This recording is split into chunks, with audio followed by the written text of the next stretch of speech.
Santa. Ho, ho, frickin' ho! You, my friend, are getting 3 wishes. You mean like a genie? They stole that from me. By the way, after you make your wishes, I'm taking your soul. What? You ain't never had a friend like me. Okay, that I may have stolen from Aladdin. Now we're even.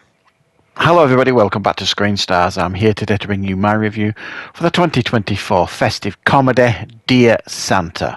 The film is directed by Bobby Farrelly and it stars Jack Black, Robert Timothy Smith, Keegan-Michael Kay, Brian Howie, Hayes MacArthur and Post Malone.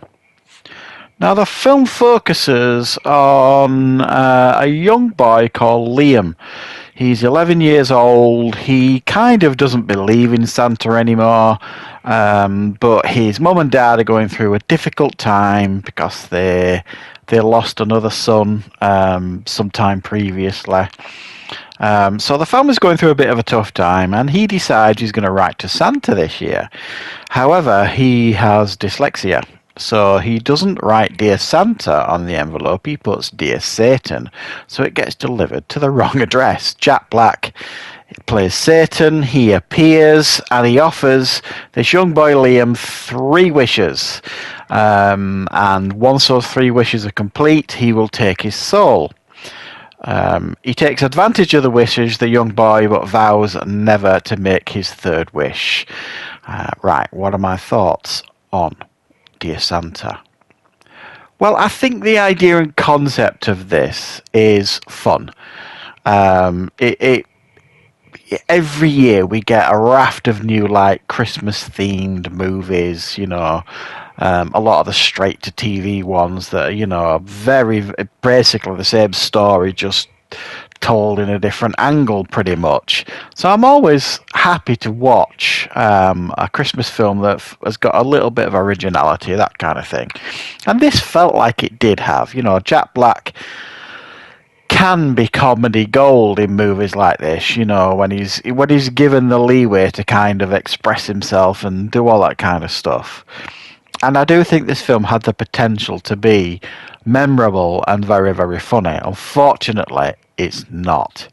It is, for me, far too tame. This essentially is a kids' film stroke family film for me. The humour is very, very juvenile and very childish, and it just seemed a bit odd watching Jack Black, fling himself around the screen like he did 25 years ago. Dancing and kicking his legs, and it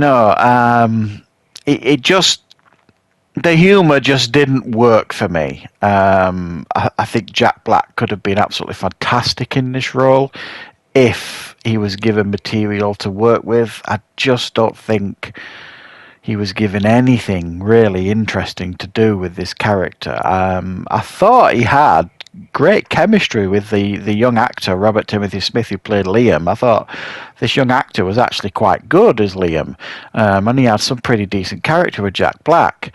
But unfortunately, that film is just full of the usual tropes that you get in movies like this. He's sweet on a girl that completely ignores him, kind of thing, and he wants to get to know her, so he wants to get to know this girl better. He doesn't want his parents to divorce because they're arguing all the time. There's a child psychologist brought in by Keegan-Michael Kay who adds nothing to the film, and he's normally brilliant in films when these sort of cameos. So it follows these very familiar tropes that we've seen time and time again. And it just doesn't really do anything new with this concept. And I think it could have been, as I've said, I thought this could have been comedy gold at times. I think it could have been very, very funny. I mean, when you consider the director, Bobby Farrelly, he's the guy that brought us Something About Mary, Dumb and Dumber, You, Me and Irene, that kind of thing. It was...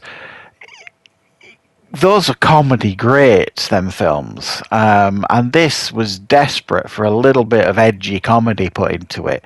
To just make it enjoyable for an adult audience rather than just a younger audience. You know, if you're smart enough, you can do it. I don't necessarily mean they should have made it crude and over the top with, you know, rude, crude, and mean comedy. I don't think it was. I don't mean that.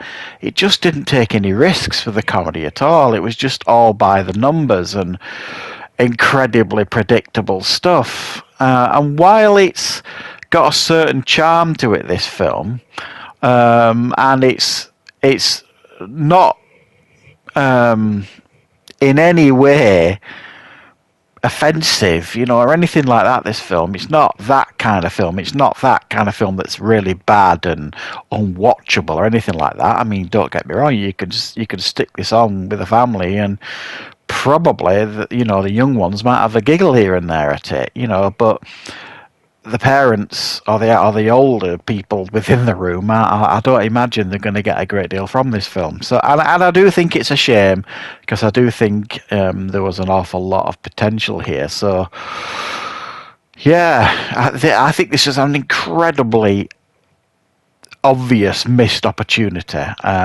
With the talent on board here, Bobby Farrelly, Jack Black. You know, and the writing involved is the same. Many of the same writers that have written some of those films that I mentioned earlier. This could have been really, really snappy and quick-witted, and, you know, sharp and funny. You know, and it isn't any of them things. Not on the levels that you would want it to be. Anyway, it's completely inoffensive. Quite vanilla and pretty tame throughout, but it's a pretty safe watch too. If you just want a fairly relaxed, different Christmas movie experience, there's nothing, you know, here that, you know, you're going to be annoyed about. It's just be warned going into it that it's just very generic, very paint by numbers, you know, follows a very similar blueprint as to what you've seen with these type of movies before. It doesn't take any risks with the material, and, you know, as good as Jack Black is in this film here and there, he's completely wasted. His talents are wasted, I think, in this film, which I think is a real shame. So, yeah, it didn't really do it for me, this one, but, you know, it may well be a fairly fun and harmless Christmas film for you guys to check out if you're in the mood. So, thanks for joining me for this review. I hope you enjoyed it. I will, of course, be back with plenty more reviews and content on the channel very soon.